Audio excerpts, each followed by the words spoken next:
Существует в структуре личности локальная структура, расположенная в зоне огня левого полушария, которая называется ключ гильдии. Эта структура является общей для всех специалистов, работающих в области специализации данной гильдии. Ключ гильдии формируется именно за счет опыта совершения определенной, обязательной для всех специалистов в данной области работе и создает контакт с эгрегором гильдии по данной профессии. Если у человека есть несколько разных ключей, то они могут быть задействованы по очереди, и конфликтующие эгрегоры могут нейтрализовать друг друга. Структура личности формируется за счет участия в событиях, а теоретические знания являются только базой для получения личного опыта. Поэтому воспитание, использующее опыт общения с социумом, не работает в форме увещеваний и лекций.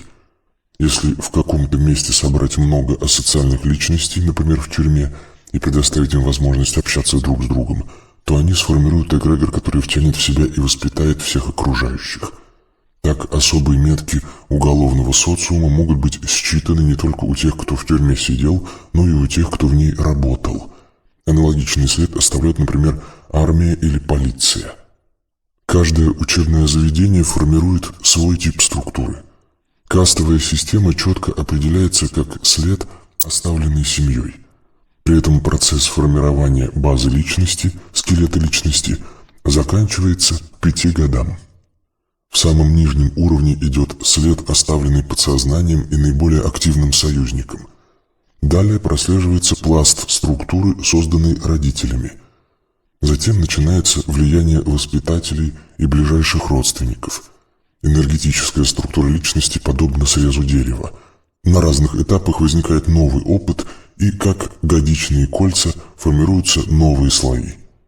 Поскольку взаимодействие происходит с людьми, имеющими отличную друг от друга энергетику, один слой отличается от другого. При этом и сами события обладают разной степенью значимости, разным количеством энергии. Можно представить себе пороговое количество энергии, начиная с которого происходит формирование личности. Например, человек добирается до работы на нескольких видах транспорта, но практически не общается с людьми. Уровень энергии при таком взаимодействии низкий, и формирование следа не происходит.